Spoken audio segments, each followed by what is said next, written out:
É Cristo chamando, chama por ti e por mim.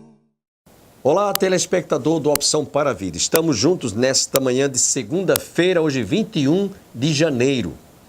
Hoje comemora-se o Dia Mundial da Religião e também o Dia Internacional da Síndrome de Down. Nós que fazemos o programa Opção para a Vida, desejamos destacar e salientar, pelo fato de hoje ser o Dia da Religião, Dia Mundial da Religião, que há uma diferença muito grande entre religião e o Evangelho do nosso Senhor e Salvador Jesus Cristo, ou o cristianismo. É que religião é uma palavra latina que significa religare. É uma tentativa, é um esforço humano para chegar a Deus, como aconteceu a Torre de Babel. Foi um esforço de Nimrod, que era, na época, o líder, para tentar construir uma torre para chegar a Deus. Assim são as religiões, milhares e milhares de religiões existentes no mundo todo. É um esforço, é uma tentativa humana para se chegar a Deus. Enquanto que o Evangelho, ou o cristianismo, foi a tentativa realizada por Deus para alcançar o homem através do seu Filho. É diferente. A religião é um esforço do homem para chegar a Deus. O cristianismo foi o que Deus pôde fazer para alcançar o homem através do seu Filho Jesus Cristo. João 3,16 traduz isso com muita clareza. Porque Deus amou o mundo de tal maneira que deu o seu Filho unigênito, para que todo aquele que nele crê não pereça, mas tenha a vida eterna. É isso que faz a diferença da religião. E, aliás, as pessoas muitas vezes dizem, a fulano mudou de religião porque foi ser evangélico. Não, isso não existe. Ninguém muda de religião. E não resolveria o problema jamais da humanidade. Porque se fosse assim, milhares e milhares de religiões existentes no mundo todo já teria resolvido o problema do homem. O programa Opção para a Vida vai estar trazendo logo mais o presbítero Ângelo Roncalli. Ele vai estar ministrando logo mais uma palavra, ele pregou em nossa igreja e vai estar trazendo uma mensagem logo mais. Antes, porém, só quero lembrar aos nossos telespectadores, de 28 de fevereiro a 5 de março, 21ª edição do Encontro para a Consciência Cristã. Programe-se e prepare-se. Sem perda de tempo, quero deixá-los com o presbítero Ângelo Roncalli.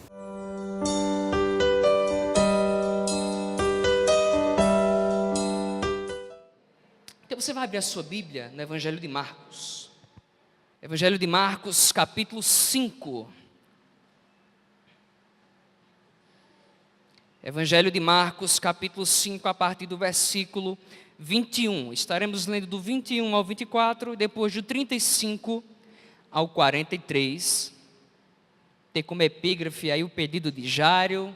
Eu coloquei aqui como tema a ressurreição da filha de Jairo, ou Jair. Evangelho de Marcos, capítulo 5, 21. Quem achou vai dizendo amém. Diz assim a palavra de Deus.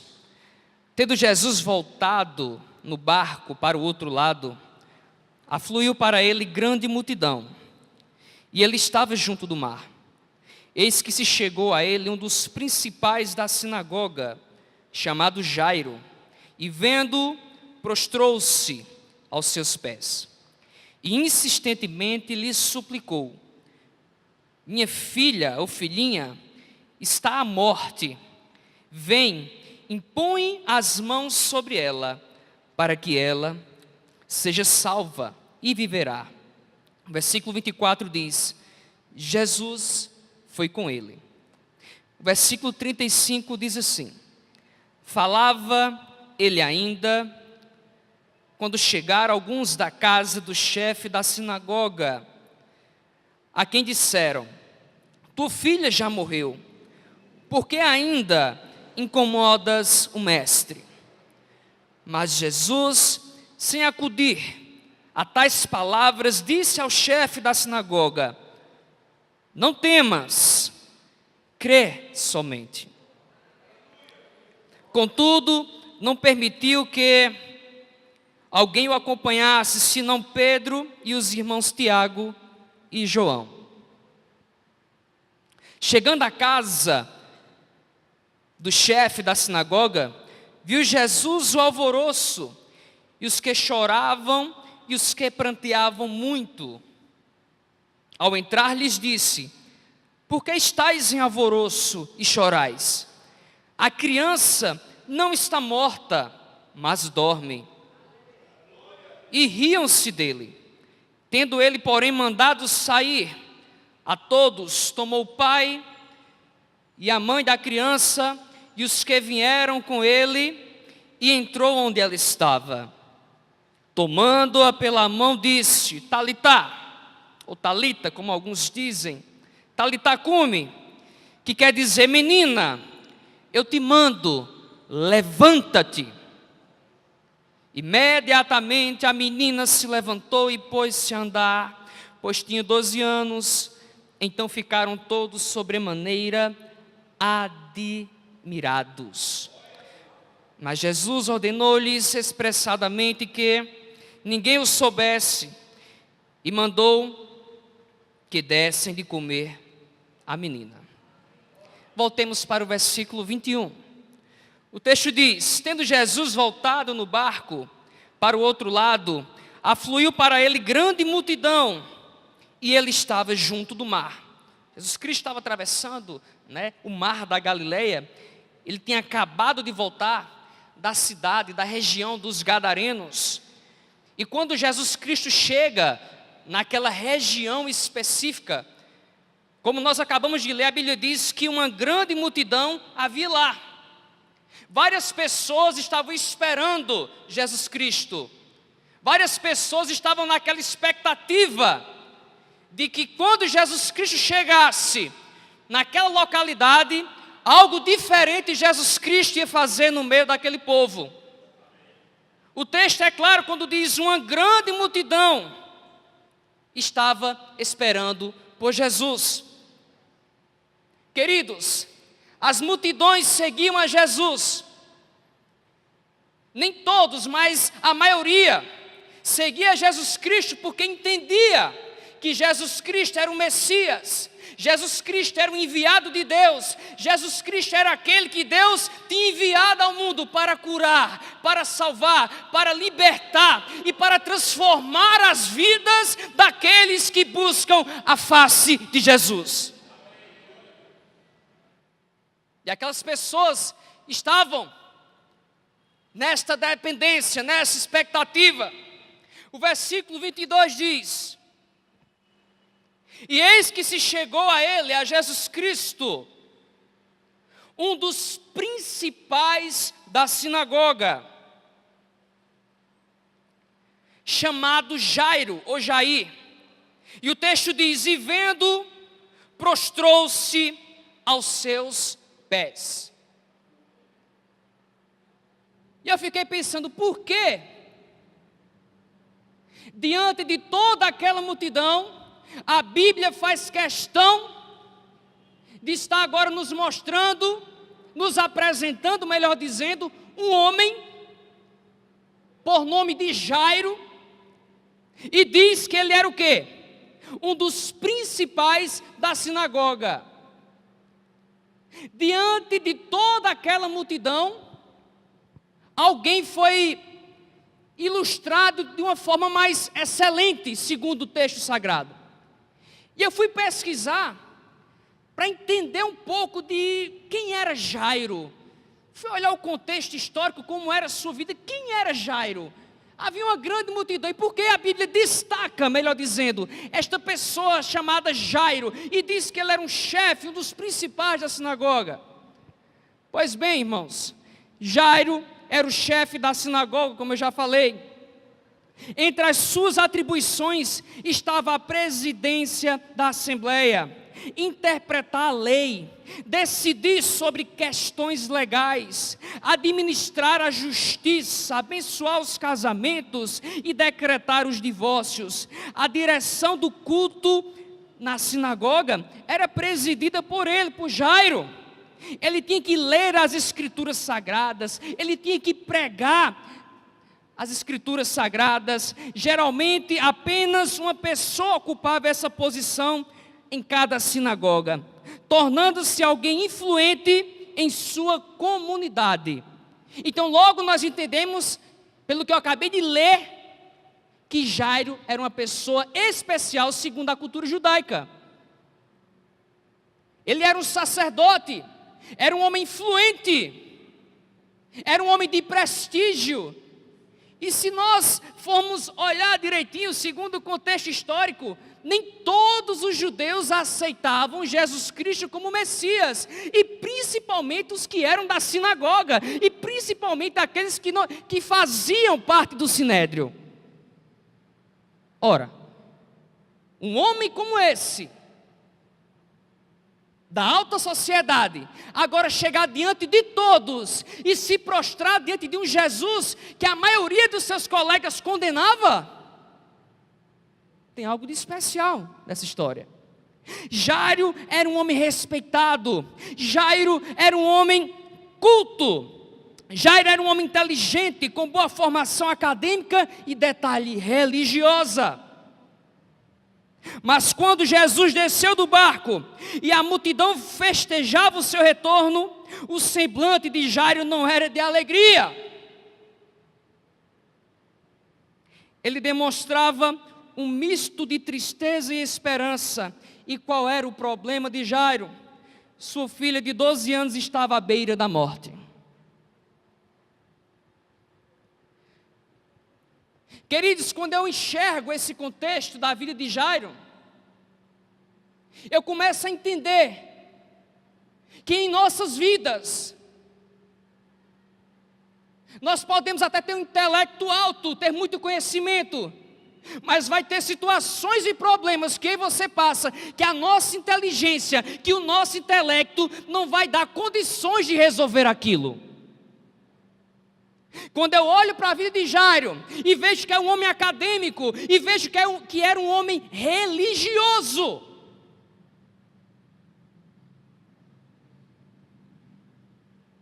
mas quando a coisa ficou difícil para a vida dele, a sua religiosidade não rezou. A prova é que ele largou a velha lei, a prova é que ele largou a sinagoga e ele foi se prostrar aos pés de Jesus, porque tem hora que a religião não funciona, tem hora que a inteligência não funciona, mas Jesus Cristo funciona. Jesus Cristo traz a solução, Jesus Cristo traz a vitória. Não funcionou para Jairo,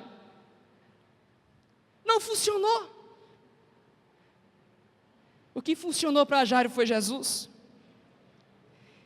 E Jairo estava com um problema tremendo, irmãos.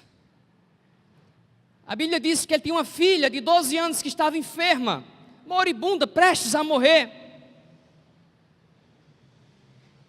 Deixou o problema em casa, Jairo deixou o problema em casa e foi até Jesus. Outro ponto importante que eu não posso deixar passar aqui nessa noite. Jairo nos mostra qual deve ser o nosso comportamento quando nós temos problemas na nossa casa, problemas no nosso lar. É correr para os pés de Jesus. Jairo ele estava até prestes a perder seu ministério, perder a sua vida por aquela atitude que ele teve. Mas a dor, a aflição, o medo de perder a sua filha era bem maior do que isso, do que os status para a sociedade. Jairo fez a coisa certa, irmãos. Eu não vim aqui massagear o ego de ninguém. Deus me deu essa palavra para vocês que estão aqui nessa noite. Quando tudo ficar difícil, quando lá na tua casa tiver choro, tiver pranto, quando você não encontrar mais solução, busque em Jesus, se prostra aos pés de Jesus. Esta é a melhor coisa, esta é a coisa certa, esta é a maior arma que o cristão tem.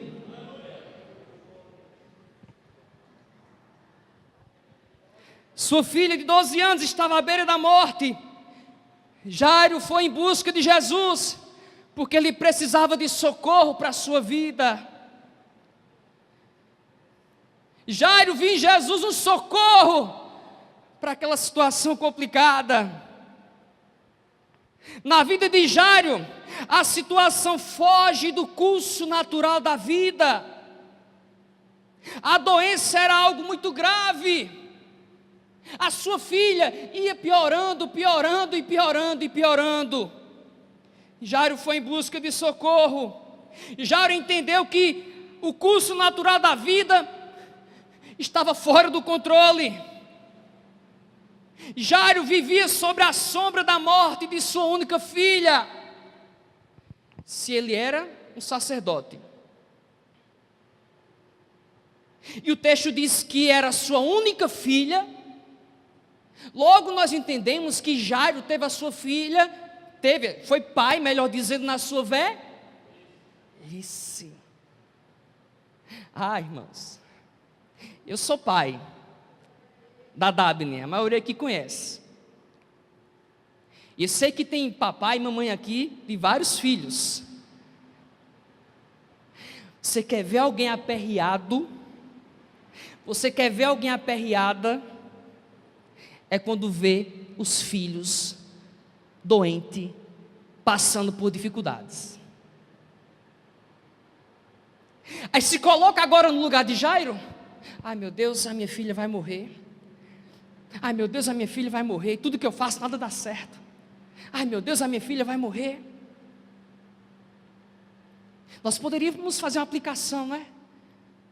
A moça aqui estava com uma enfermidade física.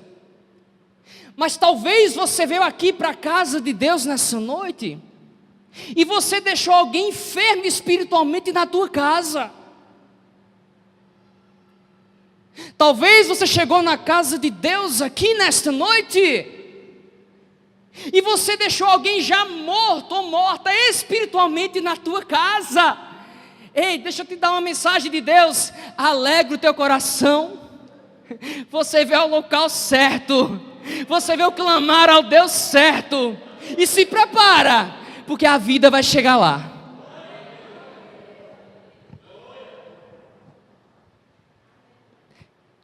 Ainda no versículo 22, acompanha comigo. E eis que se chegou a ele um dos principais da sinagoga, chamado Jairo. O texto diz, e vendo, prostrou-se aos seus pés. Algumas versões diz, lançou-se aos seus pés. Aí agora nós vamos entrar no processo do milagre. A atitude de Jairo nos faz enxergar que Jesus Cristo é a única possibilidade quando não há mais possibilidade. Os detalhes dessa primeira parte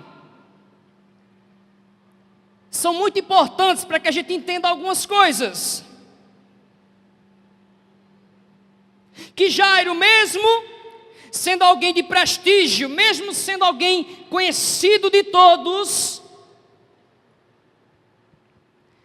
ele teve que se humilhar, ele teve que descer, ele teve que se esvaziar de si mesmo e buscar em Jesus a sua bênção. Por mais que ele tivesse prestígio, por mais que ele fosse respeitado, naquele momento de dor, ele se humilhou. Naquele momento de dor, ele se prostrou. Naquele momento de aflição, ele lançou-se aos pés de Jesus. Ora, nós estamos vivendo momentos, irmãos, que as pessoas querem mandar em Deus. Nós estamos vivendo momentos em que as pessoas querem ensinar a Deus a trabalhar. Nós estamos vivendo épocas tão difíceis, que humilhação, se prostrar, oração acabou, não tem tempo para oração. Se prostrar aos pés de Jesus, não, já sou mais que abençoado, sou mais que vitorioso, sim. Irmãos, isso veio aqui agora, não está no sermão. Isso é um pensamento meu, uma aplicação minha. Quem sabe se Deus não apertou no canto certo para que Jairo viesse se dobrar aos pés de Jesus. Se prostrar aos pés de Jesus. Ai, irmãos, não tem coisa melhor não. Aleluia. Jairo se prostrou aos pés de Jesus. O texto diz que ele rogava a Jesus, e detalhe, com insistência. Então, nesta atitude de Jairo, neste seu comportamento, aqui aparece o sinal indiscutível de fé e perseverança. Quando Jairo sai da sua casa, com o propósito de ir até o encontro de Jesus, quando Jairo, diante de todos, se prostra aos pés de Jesus, nós podemos enxergar, neste momento, que Jairo tomou uma atitude de fé, perseverança e confiança em Jesus. E a minha pergunta é: estamos depositando a nossa confiança em quem? E a minha pergunta é: a nossa fé é uma fé viva ou é apenas uma fé emocional? A fé de Jairo aqui foi concreta, porque ele foi lá e lutou por ele, agiu, ele se prostrou, ele insistiu. Isto é prova de fé verdadeira. E ele falou com convicção, Jairo falou com confiança: vamos até a minha casa. E o texto diz: impõe as mãos sobre a minha filha e ela ficará o quê? Olha a fé de Jairo, aleluia.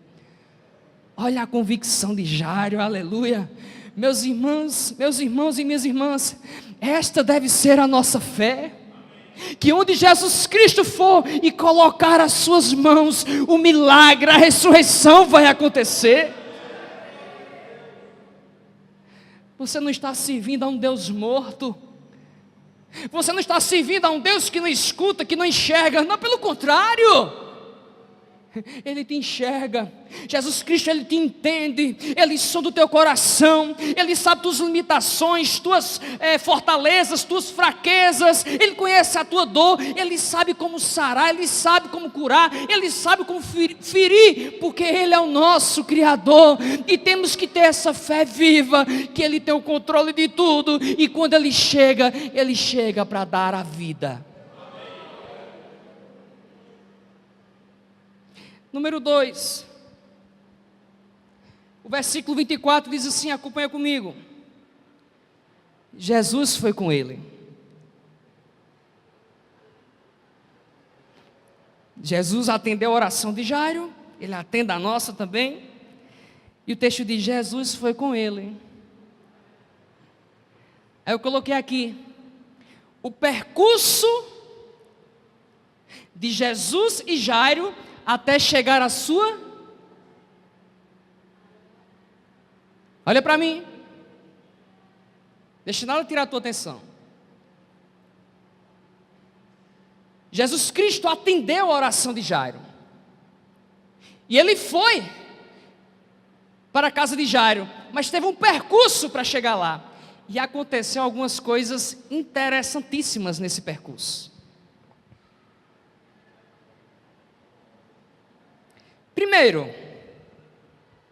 quando Jesus se disponibiliza a ir para a casa de Jairo, entra em cena a mulher do fluxo de sangue. E o que nos parece aqui é nos mostrar algo maravilhoso. Jesus Cristo, em sua caminhada, as pessoas o apertavam, só que alguém tocou em Jesus de forma diferente. Jesus Cristo para e diz: olha, alguém me tocou. Alguns discípulos dizem: mas mestre, a multidão te aperta, a multidão te toca. E olha, a gente tem uma noção quando há algo importante andando na rua, né? As pessoas querem tocar, aquela segurança toda. Na época de Jesus era semelhante. Muitas pessoas queriam tocar, queriam agarrar, e era todo aquele processo. E ele diz: alguém me tocou diferente. Porque eu senti sair de mim virtude, porque eu senti sair de mim o quê? Poder. Algo sobrenatural aconteceu aqui agora. Ei, Jairo e Jesus estavam a caminho da casa de Jairo. E logo na sequência eles param. Por quê? Porque Jesus Cristo estava atendendo agora quem? A mulher do fluxo de... Olha só, o percurso até a casa de Jairo. Imagina comigo, agora, os sentimentos, o que estava se passando na mente e no coração de Jairo, naquela hora específica. Porque o texto diz, Jesus Cristo pá. Quem sabe, se Jairo não pensou, Jesus está perdendo tempo com essa mulher. Eu convidei Jesus para ir até a minha casa. E nós começamos a ir, mas logo na sequência, ele parou. A minha filha está morrendo. O tempo está se findando. Ei, quem sabe se Jairo não pensou nisso? O tempo está se acabando. E ele se desesperava mais e mais. Deixa eu dizer uma coisa para a igreja aqui nessa noite. Jesus nunca vai perder tempo. Jesus Cristo, Ele tem o controle do tempo em suas mãos. Aleluia. Talvez você esteja olhando para a tua situação e dizendo, está demorado. Jesus está demorando. Não está demorando não. Ele, mesmo assim parando, ainda estava no controle da situação, não apenas da mulher, do fluxo de sangue, mas também estava com o controle nas mãos da vida de Jairo e da sua filha. Jesus Cristo não está perdendo tempo. Talvez Jairo tenha pensado, ai meu Deus, essa mulher, esse povo está distraindo Jesus. Ele não vai mais na minha casa. Está havendo uma distração.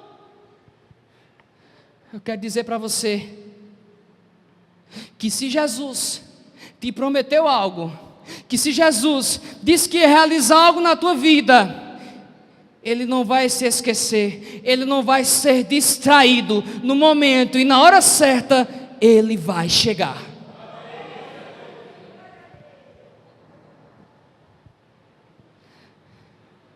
Meu Deus, Jesus parou. Meu Deus, e lá em casa? Chegou pessoas aqui nessa noite pensando isso. Jesus parou. Jesus está distraído. Mas Ele não está, irmãos. Mas Ele não está. Número 2. Nada pode tirar o foco, nada pode tirar a sua fé. Enquanto ele está com a mulher enferma, a filha de Jairo, o quê? Morre. Jairo saiu do seu lar à procura de uma cura.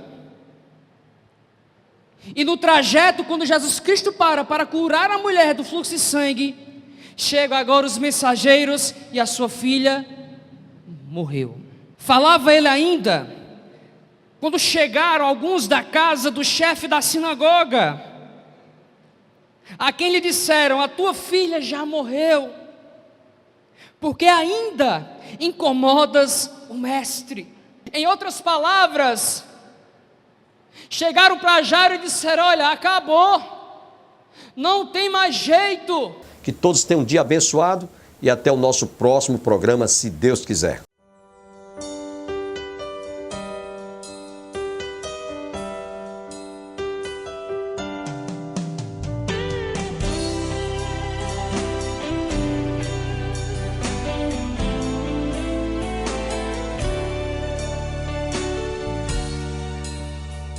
Manso e suave é Cristo chamando, chama por ti.